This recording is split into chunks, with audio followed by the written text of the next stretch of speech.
purpose of a jetty is to hold the sand that naturally flows through on the littoral drift. And what it does is it holds the sand at that particular property, so the beach is not lost. But the problem with that is if the next person doesn't have a jetty, it starves their beach and so on. So if you have one jetty, you got to go all the way along.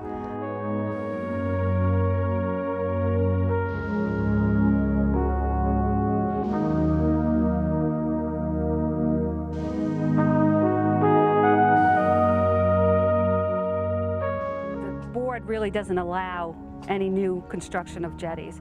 If you come in to repair an existing jetty, get a permit to that, we usually cut it shorter and make it what we call a low sill, which is lower, and then the sand can travel over it.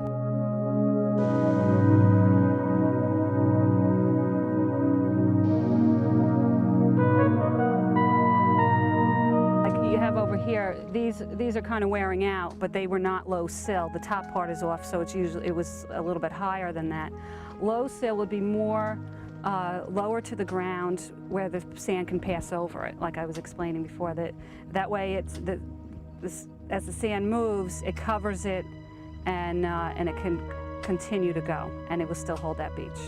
If we have a higher bulkhead, there's several things. That's when it just goes up to that bulkhead and then it starves the other side.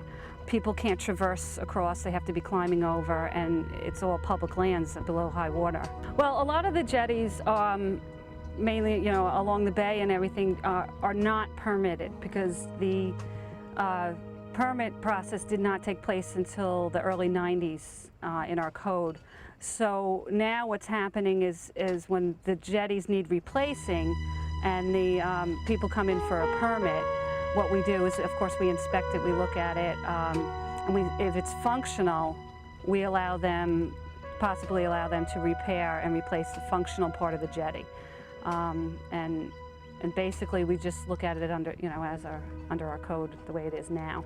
I think they're an astute group. They're looking at the right things. We discussed some of the issues associated with the different types of structures, what the pros and cons are. And with all of these structures, there are pros and cons. There's impacts that you have to consider. Some of them might be acceptable in certain areas, some might not be acceptable in other areas. One thing we do know about erosion management and erosion control is that no structure will work everywhere, but by the same token, there are situations where certain structures will work in one area and maybe not the other area. So it's important that you not limit the tools that you have, that is, the options that you have for dealing with is really a very complex problem. What would be the effects as far as over here? Will it help us with dredging? Well, and one thing with these, yeah, but you've got two issues here. Yeah. You want some to go down here, and you don't want to dredge. Right. And in many cases, I mean, people say, oh, well, that's a Band-Aid approach, you have to come back and do it. When you're talking about coastal processes and the inlets and shore protection, sometimes these approaches where you come back and do something periodically is probably the best approach because it more closely mimics what nature is trying to do. Okay. So you try to get the desired results, but still mimic the natural processes. What you can do here is, the low profile groin, bring it in, allow some material to go over. In many cases, and again, I don't have enough information, you would look and say, well, these structures by themselves, they don't add sand to the system, and that's really what you're looking for. And again, you're in a situation where it's somewhat cross purposes. Yeah. That if you want to keep the channel open, you don't add sand. But if you want to maintain a beach and have the groins, here you really should, every time you look at one of these, you should evaluate whether there is a need to bring in sand. Let's look back over these valuable natural resources that the trustees have been entrusted to protect for the public since 1676. The upland, which ultimately transitions to the water, must be allowed to buffer and filter, as it has naturally done for thousands of years. The interface between land and water, the intertidal zone, is a unique area and an invaluable link in the food chain.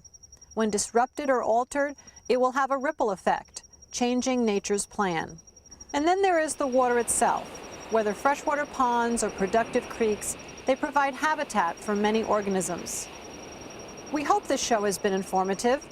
As our town continues to revise and review our codes, our hope is that you have a better understanding of why the laws have been written and how they are protecting our valuable resources for you and all the citizens of Southold Town.